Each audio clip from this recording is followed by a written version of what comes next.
Hello, everybody. You are listening to the Beta Delta Epsilon radio show coming to you from Tillamook Bay Community College. My name is Zachary Benjamin Zwald, and I am the Beta Delta Epsilon chapter president, and I will be bringing you our information on the Honors in Action project for 2017.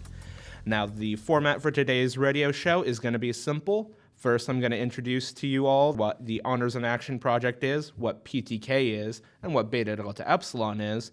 Then we'll jump right into our project, what the research we have shows, as well as the future implications. Now, first, I know what some of you are probably thinking. What is Phi Theta Kappa?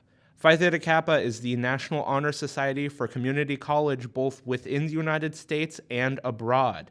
It is unique only to community colleges, and their mission is to recognize the academic achievements of college students and to provide opportunities for them to grow as scholars and as leaders. This is taken from their official website, www.ptk.org. Now, that explains what Phi Theta Kappa is, but what's Beta Delta Epsilon? Quite simply, that is the chapter that was started here at Tillamook Bay Community College around 20 years ago. Now, the last thing I have to explain for you all is what is the Honors in Action project, or what I will refer to often as the HIA. The Honors in Action project is an annual project that Phi Theta Kappa members can participate in order to improve the quality of their community or their campus. This year we have decided to take a look at the theme of nostalgia and pathos, and we have derived a topic from that and have built research upon it for the last calendar year. This year, our subject is how the world works, nostalgia and pathos. Nostalgia can be defined as that warm, fuzzy feeling we get when we think about things that have passed. And we decided to take a look at our own community and find something in the theme of nostalgia, find a problem that we can solve, and do some research on that to figure out what the best possible solution is. If you have been to Tillamook, Oregon, you would know that it is a small rural town, best known for its farms and dairy industry. In the past year, there has been a lot of change happening both to the dairy industry in Tillamook as well as the city itself. The dairy industry has seen the Tillamook Cheese Factory, the seat of the industry, undergoing much change, both in the forms of remodeling the old building and changes to the method of operation. The city of Tillamook has also been going under change in the form of roadwork, new buildings being demolished and other ones being built, as well as new businesses coming into town. As we all know, the state of change is a very unsettling one to be in, and living in constant flux is never fun. Being a rural town, we have a sort of identity to ourselves. Tillamook has its own communal identity, and change can bring about an alteration of this identity.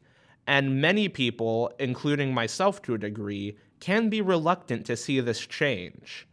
So, from these personal issues and the subject of nostalgia and pathos, we brought about the topic with the question, is it possible to keep small-town nostalgia when rural communities suffer the hardships of urbanization? And with this, we're going to get right into the research of our topic. Urbanization is an inherently positive process. It can stimulate the economies of even the smallest rural town and push the infrastructure decades ahead, such as promoting the use of energy-efficient programs. However, there are a plethora of downsides that come with the urbanization process. The increased urbanization of a community inevitably leads to a larger population, which brings with it its own host of problems, such as the housing crises that we see in many developed nations. Households with low to middle income families struggle to find affordable housing in urbanized and urbanizing communities.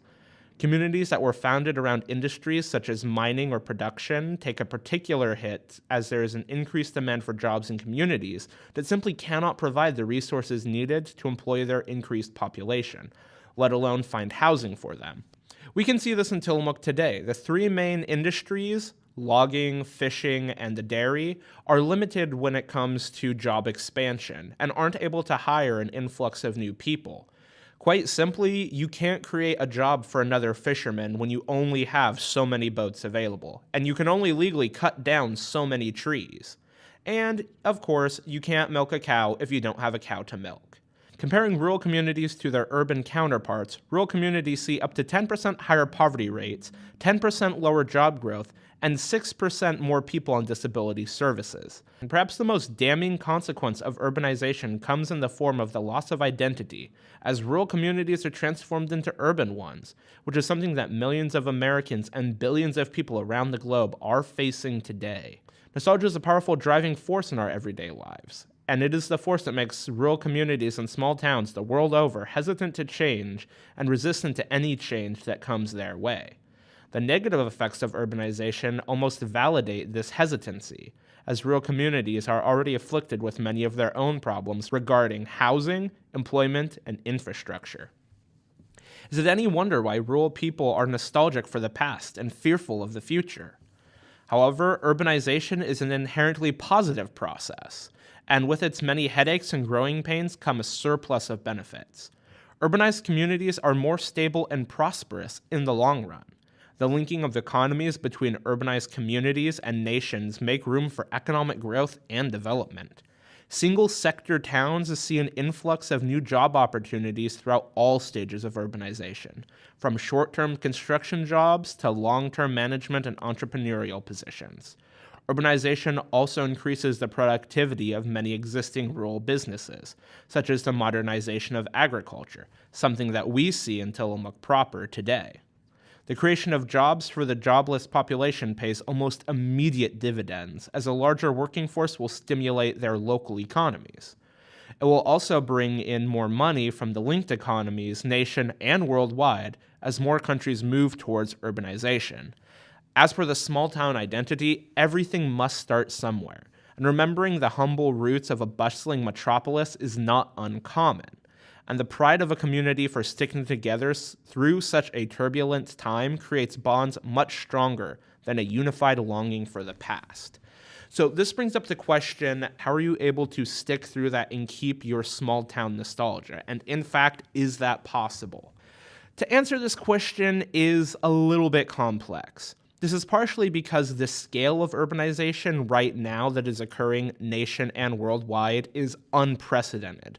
The last time such a large revolution came about in trying to urbanize the labor force and urbanize communities was at the beginning of the 20th century with the Industrial Revolution. Another issue with this is that this method of urbanization and the effects of it have only been happening for about 20 to 30 years.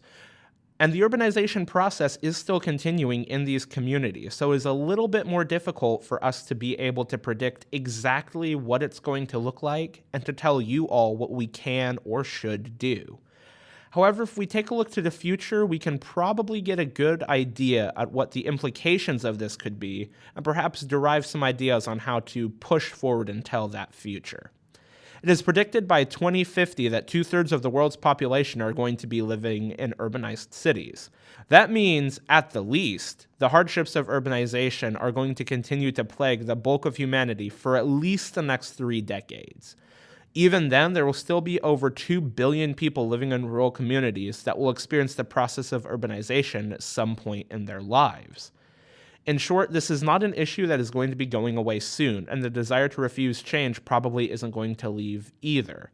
In a global economy era, it will be a necessity for rural areas to work together to improve infrastructure and access to technology in order to continue to flourish and ultimately survive future economic recessions. So the bottom line for that is simply this. Similar to how small communities came together in the first place to be formed, we are going to have to come together and work together again now.